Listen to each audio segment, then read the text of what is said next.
एक गांव में गौतम बुद्ध का बहुत बड़ा आश्रम था। वहां पर एक प्रसिद्ध बौद्ध गुरु रहते थे। वहां पर उनका एक शिष्य बहुत बोलता था। वह हर समय इधर उधर की बातें करता था। जब वह दान लेने के लिए जाता तो हर घर से एक नई कहानी लेकर आता और आश्रम के दूसरे शिष्यों को सुनाता था। एक शिष्य की दूसरे से बुराई करता, चुगली करता और दूसरों के सामने अच्छा बनने का प्रयास करता। खुद के मुंह से ही खुद की तारीफ करता रहता और हमेशा ही खुद को गुरु के सामने सबसे बुद्धिमान और उत्तम साबित करने का प्रयास करता। वह खुद को सभी शिष्यों से अलग और श्रेष्ठ मानता था। उसका कहना था कि मैं एक अमीर घर का बालक हूं। अगर मैं चाहता तो एक आरामदायक और सुविधाओं से भरा जीवन जी सकता था, लेकिन मैं वह सब छोड़कर यहां आ गया क्योंकि मुझे सत्य की खोज करनी है, खुद को जानना है, जीवन को जानना है। इसीलिए मेरा त्याग तुम सबसे बड़ा है। एक दिन गुरु ने आश्रम के सभी शिष्यों को बुलाकर कहा, आप सभी को अगले 1 महीने के लिए कोई ना कोई संकल्प लेना है। इससे आपकी संकल्प शक्ति मजबूत होगी और आप में आत्मशक्ति का संचार होगा। आप सभी अपने सामर्थ्य के अनुसार कोई भी संकल्प ले सकते हैं और यदि 1 महीने से पूर्व आप में से जिसका भी संकल्प टूट जाएगा तो वह अपनी पुरानी दिनचर्या में वापस आ जाएंगे। सभी शिष्यों ने अपनी शक्ति के अनुसार छोटे बड़े संकल्प लिए और गुरु को अपने अपने संकल्प के बारे में बताकर वहां से चले गए। लेकिन वह शिष्य जो खुद को सबसे अलग और बड़ा दिखाना चाहता था, वह सीधे गुरु की कुटिया में पहुंच गया और बोला, मैं कोई छोटा मोटा संकल्प नहीं लेना चाहता, बल्कि खुद की ही जैसे एक बड़ा और महान संकल्प लेना चाहता हूं। कृपया आप ही बताएं क्या संकल्प लेना चाहिए। उसकी यह बात सुनकर गुरु मुस्कुराए और बोले, क्या तुम मेरे द्वारा दिए गए संकल्प को पूरा कर पाओगे? क्या तुम्हारे लिए उसे पूरा करना संभव होगा? शायद नहीं। वह तुम्हारे लिए संभव नहीं है, तुम उसे पूरा नहीं कर पाओगे। इसीलिए तुम खुद ही कोई संकल्प ढूंढो। शिष्य ने कहा, नहीं गुरुदेव, आप जो भी संकल्प मुझे देंगे मैं जरूर उसे पूरा करूंगा। गुरु ने कहा, ठीक है, तो तुम अगले 1 महीने तक चुप रहो, मुंह से एक शब्द भी नहीं निकालोगे। यही तुम्हारा संकल्प है। शिष्य ने कहा, गुरुदेव, यह भी कोई संकल्प है? यह तो बहुत ही आसान है। 1 महीने तक चुप ही रहना है। आप कोई बड़ा संकल्प दीजिए जो मेरी योग्यता के लायक हो, जिसे पूरा करने में मुझे समस्या हो। गुरु ने कहा, पहले तुम इस संकल्प को तो पूरा करके दिखाओ। शिष्य ने गुरु की बात मान ली और वह उसी समय चुप हो गया और पलटकर कुटिया से बाहर चला गया। उसे चुप रहना बहुत आसान लग रहा था। उसने एक दिन तो जैसे तैसे चुप रहकर काट लिया, लेकिन दूसरे दिन से उसके मन में ना बोलने का बोझ बढ़ने लगा। तीसरे दिन उसे भारीपन महसूस होने लगा और चौथे दिन उसके अंदर एक अजीब सी बेचैनी होने लगी, क्योंकि आसपास आश्रम के सभी शिष्य एक दूसरे से बातें कर रहे थे। वह भी अपना पक्ष उनके सामने रखना चाहता था, उनकी बोलती बंद कर देना चाहता था, लेकिन उसका संकल्प उसके आड़े आ रहा था। इसीलिए वह पूरे दिन सिर्फ मुंह और आंखें बनाता रहता। इसी तरीके से कुछ दिन और बीते और वह शिष्य बीमार पड़ गया। उसका सिर फटा जा रहा था। उसका खाने पीने तक का मन नहीं कर रहा था। वह सिर्फ बोलना चाहता था। वह गुरु के पास गया और उनके सामने बैठकर लिखकर उन्हें बताया, गुरुदेव, मैं बोलना चाहता हूं। बिना बोले मुझे सांस नहीं आ रही। मेरा दम घुटता जा रहा है। मैं अंदर ही अंदर पागल हुआ जा रहा हूं। मैं क्या करूं? संकल्प तोड़ दूं क्या? यह पढ़कर गुरु मुस्कुराए और बोले, संकल्प तो तोड़ने के लिए ही होते हैं, लेकिन जो अपने संकल्प को पूरा कर लेता है वही अपनी आंतरिक शक्ति को बढ़ाता है, और जो अपनी आंतरिक शक्ति को बढ़ा लेता है वह समाज और जागृति की राह पर आगे बढ़ जाता है। संकल्प का लेना भी तुम्हारे हाथ में था और इसे तोड़ना भी तुम्हारे ही हाथ में है। तुम्हारे बहुत से भाई अपने संकल्प को तोड़कर अपनी पुरानी दिनचर्या पर वापस आ चुके हैं। अगर तुमसे नहीं हो पा रहा तो तुम भी संकल्प तोड़कर अपनी पुरानी दिनचर्या पर वापस जा सकते हो। लेकिन याद रहे, अगर आज तुम इस छोटे से संकल्प को नहीं संभाल पा रहे तो तुम अपनी बाकी की पूरी जिंदगी को कैसे संभाल सकोगे? बाकी फैसला पूरी तरह से तुम्हारे हाथों में है। गुरु की यह बात उस शिष्य के दिल में चोट कर गई। वह बिना कुछ बोले वहां से वापस चला गया और खुद को अपनी कुटिया में बंद कर लिया। वह केवल अपने जरूरी कामों के लिए ही कुटिया से बाहर निकलता, बाकी सारे समय कुटिया के अंदर ही बैठा रहता। 15 दिन बीत चुके थे और आश्रम के लगभग सभी शिष्यों का संकल्प अब तक टूट चुका था, लेकिन उसका संकल्प अभी भी जारी था। संकल्प लेने के बाद से अब तक उसने एक शब्द भी नहीं बोला था। सारा आश्रम हैरान था कि इतना बोलने वाला इंसान चुप कैसे हो गया। 15 दिन बीतने के बाद वह दोबारा अपने गुरु के पास गया और लिखकर बताया है, गुरुदेव, मैं बाहर से तो चुप हूं, लेकिन मेरे भीतर बहुत सी आवाजें हैं, बहुत सी चीख पुकार और शिकायतें हैं। मैं अंदर ही अंदर बात करता रहता हूं। मेरा मन तरह तरह के प्रश्न पूछता रहता है। मैं बाहर से जितना मौन हूं, भीतर से उतने ही शोर शराबे से भरा हुआ हूं। क्या इस तरह से मेरा संकल्प अभी भी जारी है? गुरु ने कहा, हां, तुम्हारा संकल्प अभी भी जारी है, लेकिन जब तक लोगों की यह आवाजें तुम्हारे कानों में पड़ती रहेंगी, तुम्हारा मन बोलता रहेगा, क्योंकि इसे तो आदत है बोलने की। तुम भले ही बाहर से चुप रहो, लेकिन तुम अंदर ही अंदर बोलते रहोगे। तुम्हें इन बातों से, इन आवाजों से दूर जाना पड़ेगा। शिष्य गुरु को प्रणाम कर वहां से चला जाता है और सुबह होते ही अपनी कुटिया छोड़कर जंगल की तरफ चला जाता है। कई दिन बीत जाते हैं, संकल्प का समय भी पूरा हो जाता है, लेकिन शिष्य लौटकर नहीं आया। आश्रम में सभी को डर था कि कहीं जंगली जानवर ने उसे खा ना लिया हो। इस बीच उसे ढूंढने की बहुत कोशिश की गई, लेकिन वह कहीं नहीं मिला। सभी गुरु भाइयों ने मान लिया था कि जंगली जानवरों ने उसे अपना शिकार बना लिया है, लेकिन गुरु को ऐसा नहीं लगता था। एक दिन आश्रम का एक अन्य शिष्य गुरु के पास आया और बोला, गुरुदेव, हमारे उस अधिक बोलने वाले भाई के साथ क्या हुआ होगा? क्या जानवर ने उसे मार दिया होगा? गुरु ने कहा, हो सकता है कि जानवरों ने उसे अपना शिकार बना लिया हो, लेकिन उसके न लौटने की एक दूसरी वजह भी हो सकती है। शायद उसे वह मिल गया है जिसके लिए वह गया था। फिर शिष्य ने पूछा, गुरुदेव, क्या ज्यादा बोलना इतना हानिकारक होता है?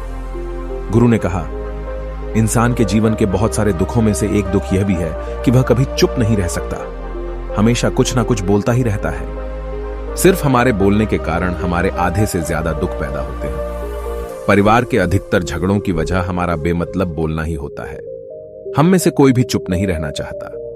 हम बस सामने वाले को सुना देना चाहते हैं। जो भी हमारे मन में है, सब निकालकर उसके मन में बैठा देना चाहते हैं। उसे समझा देना चाहते हैं कि देख, तू गलत है और मैं सही। और इस तरीके से सब एक दूसरे की सड़ी गली बातों को ग्रहण कर रहे हैं। इस तरीके से सुनने और सुनाने का यह काम जिंदगी भर चलता रहता है।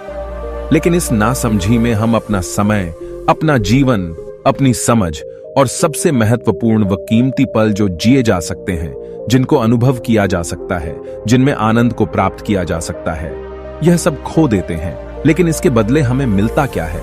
कुछ नहीं, सब व्यर्थ और बर्बाद हो जाता है।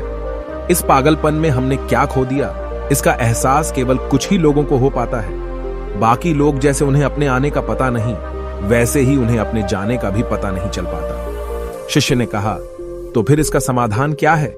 गुरु ने कहा, पूरी जागरूकता के साथ अपने विचारों को देखना यही एकमात्र तरीका है। सारी मानसिक समस्याओं का वर्तमान में रहकर चिंतन करना, पूरी जागरूकता के साथ अपना काम करना जिंदगी में चमत्कारिक बदलाव ला देता है।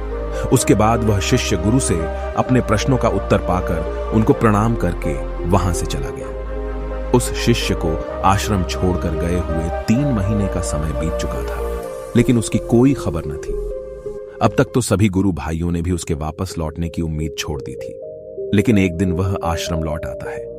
उसे देखकर सभी के आश्चर्य और खुशी का ठिकाना न रहा। लेकिन अब वह नहीं था जो यहां से गया था, वह कुछ और ही बनकर वापस आया था। उसके अंदर एक गजब का बदलाव महसूस किया जा सकता था। उसके चेहरे पर एक गजब का ठहराव और आंखों में बनी शांति थी। आश्रम में आते ही सभी गुरु भाइयों ने उसे चारों तरफ से घेर लिया और बातें करने लग गए। वह भी अपने गुरु भाइयों से बातें करने लगा। उससे बात करने वाले सभी ने यह अनुभव किया कि अब वह पहले जैसा उतावला और बातूनी नहीं रह गया था। उसके मुंह से एक एक शब्द बहुत ही सुलझे हुए और मधुरता के साथ निकल रहे थे।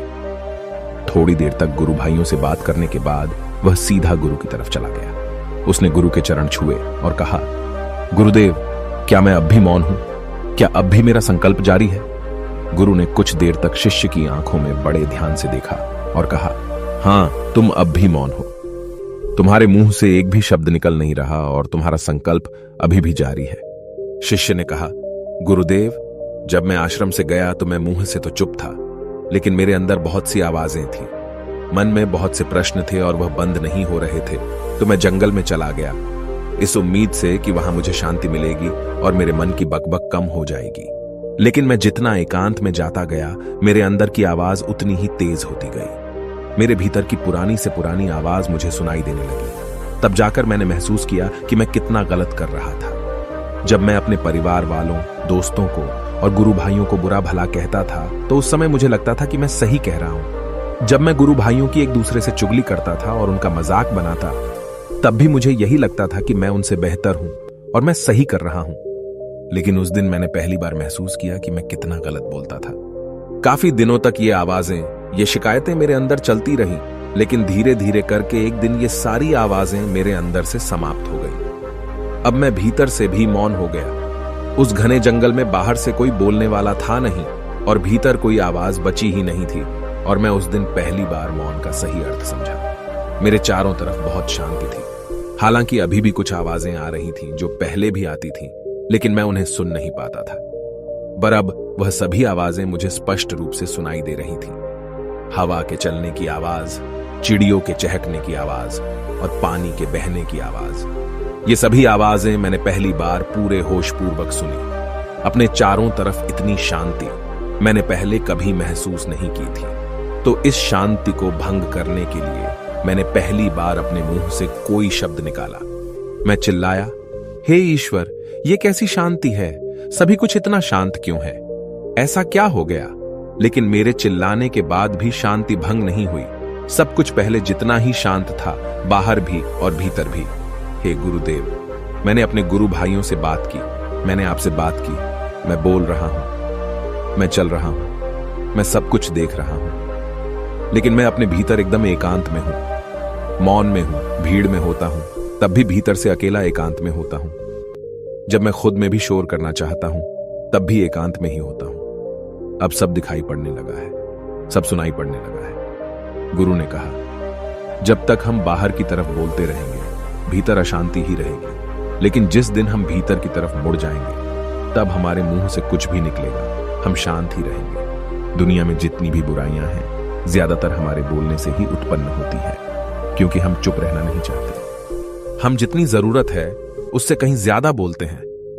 हम सामने वाले को सुनना नहीं चाहते, बल्कि उसकी बोलती बंद कर देना चाहते हैं। उसे समझा देना चाहते हैं कि मैं कौन हूं, मैं क्या कर सकता हूं, और यही हमारी जिंदगी का मकसद बनकर रह जाता है। हमारी सारी ऊर्जा व्यर्थ के बोलने में बर्बाद होती रहती है। ऐसे ही समाज में लोगों का जीवन दुखों से भर जाता है, जो हमेशा एक दूसरे को सुनाने में लगे रहते हैं। कभी एक दूसरे को सुनना नहीं चाहते, समझना नहीं चाहते, और चुप रहना तो उन्होंने कभी सीखा ही नहीं, क्योंकि चुप रहना उन्हें छोटा महसूस करवाता है। दुनिया की सभी लड़ाइयों का कारण हमारा बोलना ही है। इसलिए हमें सिर्फ उतना ही बोलना चाहिए जितना जरूरी हो, क्योंकि व्यर्थ का बोलना ऊर्जा को नष्ट करना है, और यह बोलना ही हमें कभी अपने भीतर की ओर लौटने नहीं देता, क्योंकि यह हमें बाहर की ओर खींचकर रखता है, और बाहर है ही क्या इस संसार के अलावा।